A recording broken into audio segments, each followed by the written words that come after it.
For question 3, we've again got a parametric equations question, but this one brings back domain and range, which we should have already seen a little bit of.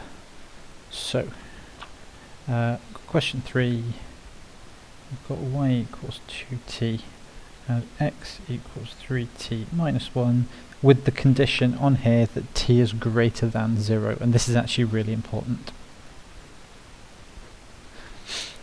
So we're asked for the first bit to find a Cartesian equation.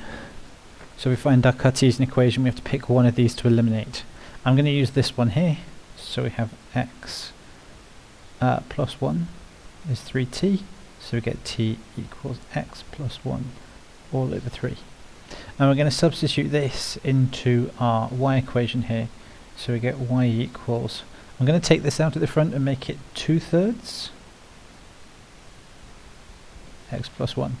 So this is the same as 2/3 x plus 2/3. Let's make this into an arrow in between. So we substituted this into here. We've got two lots of this, so I make 2/3 at the front, and I've got my x plus 1, and I've multiplied the brackets and got that. So here is our answer for part A. Nearly our answer for part A, because we notice at the end it says stating its domain. The domain, if you remember, is the x values it can produce. This is going to be about x. So all we need to do is have a look at these t conditions here and see what that gives us. We know that t is going to be greater than 0. So if I put 0 in here, I get minus 1. And if I put like 1 in here, I get 3, take away 1, I get 2. If I put 5 in here, I'm going to get 15, take 1, I'm going to get 14. So it started at minus 1 and it got bigger and bigger and bigger and bigger. So x is going to have to be greater than minus 1. For our domain. If we wanted to make things that had x less than minus 1, so even further on this side of the graph, we would need to have a different restriction here for t. For part B here, we're asked to sketch the function. So this is a linear graph. It goes through 2/3 up here,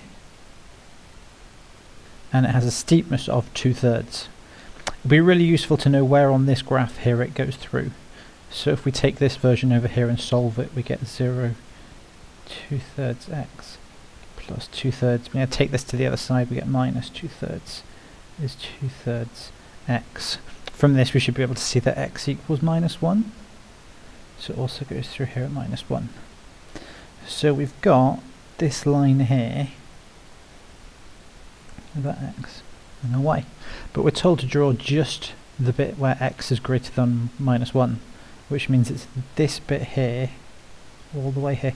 Some people put an open circle here to remind us that it doesn't actually include this point here, because for this point here we'd need t equals 0, which we don't have. For the final part of this question, we're asked to state the range of the Cartesian function for the given domain. So the range is the y values. So we need to look at this graph and decide what the y values are, and we notice that these ones here are dotted out because we couldn't actually make them because our t parameter here wasn't allowed to be negative. So the y ones we can see here are going to be, we can't make 0 because that's our open circle, we're not allowed exactly minus 1, so y is going to be greater than 0. This is our range, and that's that question done.